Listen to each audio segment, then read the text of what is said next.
भाई सुंदरलाल, क्या प्लान है? आया मेरा साला फुल ब्राइट शर्ट पहन के, झोल पे झोल इसकी आदत है रहन की। दोस्तों, अगर आपको लगता है कि लक्ष्मी चीट फंड का अक्षय कुमार सबसे बड़ा खिलाड़ी था, तो आपने तारक मेहता का उल्टा चश्मा का एपिसोड 55 नहीं देखा।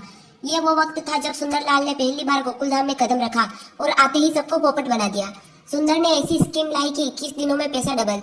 जेठालाल को लगा साला है तो भला होगा, पर उसे क्या पता था कि सुंदरलाल रिश्ते में तो साला लगता है पर काम से ठग लगता है। पूरे गोकुलधाम ने बीड़े से लेकर सोडी तक अपनी मेहनत की कमाई सुंदर के हाथ में थमा दी। और फिर क्या हुआ? सुंदर पैसा लेकर ऐसा गायब हुआ कि घड़ा इलेक्ट्रॉनिक्स से कस्टमर बिना बार्गेनिंग के गायब हो जाते हैं।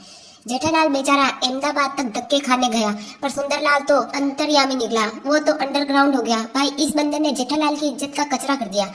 गोकुलधाम वाले जेठालाल को ऐसे देख रहे थे जैसे वही स्कैम 1992 का असली मास्टरमाइंड हो। सुंदरलाल ने तो फैमिली बिजनेस का नया मतलब समझाया, पैसा सबका, प्रॉफिट मेरा और गालियां जीजा जी की। और इस लुटेरे सुंदरलाल का कॉन्फिडेंस तो देखो, लोगों के पैसे लेकर ये भाग गया और जब वापस आया तो ऐसा दिखाया कि जैसे वो कोई सोशल वर्कर हो। मतलब यार, हिपोक्रेसी की भी सीमा होती है। उसने साबित कर दिया कि अगर आपके पास टोपीबाजी का हुनर है तो आप अपने जीजा जी को पूरे मोहल्ले में विलन बनवा सकते हैं और खुद हीरो बन सकते हैं। ये तो अभी सिर्फ इस टोपीबाज की लुटेरेगिरी की सिर्फ शुरुआत थी।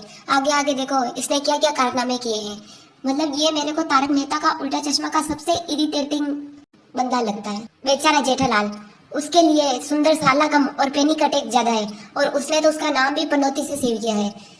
सुंदर जब भी मुंबई आता है, घड़ा इलेक्ट्रॉनिक्स के टर्नओवर से ज्यादा तो उसका टैक्सी का भाड़ा हो जाता है। और एंट्री देखो, फूलों की माला पहनकर ऐसे आएगा जैसे अहमदाबाद का इलेक्शन जीत कर आया हो, और जबकि असलियत में जेठालाल की जेब काटने आया होता है।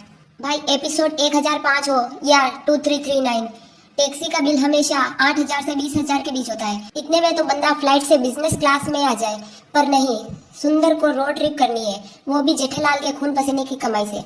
और जेठालाल का चेहरा देखो, बेचारा दया के डर से सुंदर सुंदर करता रहता है, पर अंदर ही अंदर उसका दिल चाय पी लो बोलने की जगह जहर पी लो बोल रहा होता है। सुंदरलाल सिर्फ टैक्सी तक नहीं रुकता, यह बंदा प्रोफेशनल स्कैमर है। कभी पैसा डबल की स्कीम लाएगा तो कभी इलेक्शन लड़ने के लिए जेठालाल से 1.5 लाख के फोन उठा लेगा। मतलब जेठालाल की दुकान नहीं है, सुंदर का फ्री शॉपिंग मॉल है। भाई, इतना कॉन्फिडेंस कहाँ से लाता है ये बंदा? सुंदर जेठालाल को ऐसे लूटता है जैसे जेठालाल ने उससे पिछले जन्म का कोई कर्ज ले रखा हो। जीजा जी, नया काम शुरू कर रहा हूँ, बस 2-3 लाख भेज दो। और जेठालाल वो बस नहीं करते रह जाता है और दया हे माँ माता जी बोल के इमोशनल ब्लैकमेल शुरू कर देती है। मतलब मेरे को तो लगता है कि सुंदरलाल के सारे राज इस दया को पता है, पर फिर भी ये चाहती है कि मेरा बेचारा भाई भोला भाला क्या करे, तो अपने पति से ही इसको पैसे दिलवा देती हूँ। याद है वो एपिसोड जब गोकुलधाम सोसाइटी के रिनोवेशन का काम होना था? अब भाई, कंस्ट्रक्टर्स की कमी थी क्या? नहीं, पर एंट्री होती है हमारे इंटरनेशनल कंस्ट्रक्टर सुंदरलाल की। सुंदर ने ऐसा जाल बुना कि बेचारा जेठालाल तो क्या पूरी सोसाइटी चक्कर खा गई।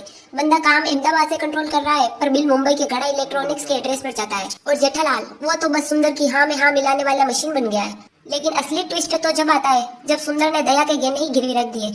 मतलब इस जैसा गिरगिट टाइप का बंदा मैंने आज तक नहीं देखा, जो अपनी बहन के गहने तक गायब करने को तैयार है।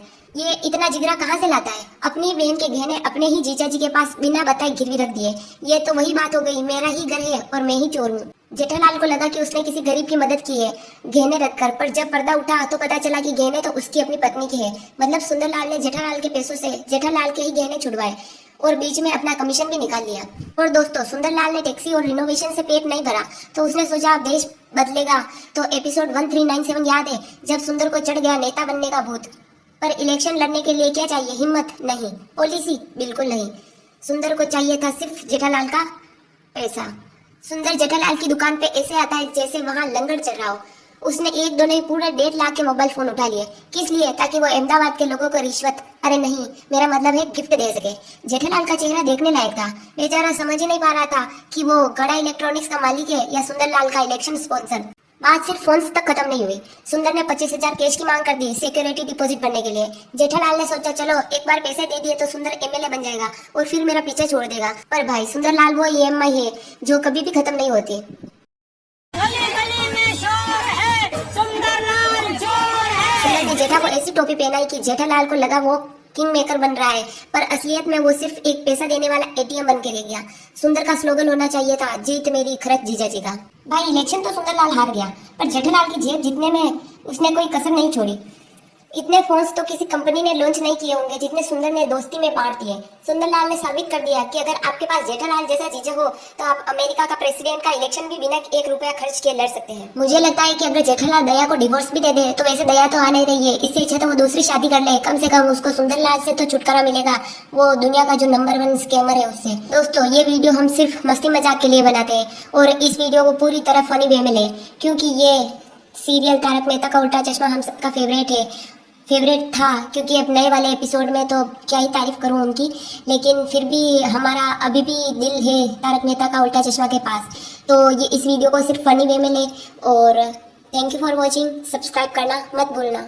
फिर से आया मामा साला। नोटों की मशीन इसने आते ही कर दी सेटिंग, हर बार नया झोल मेरी जेब हो जाती कटिंग। टोपी बाज सुंदरलाल, टोपी बाज सुंदरलाल, टोपी बाज लाल, टोपी बाज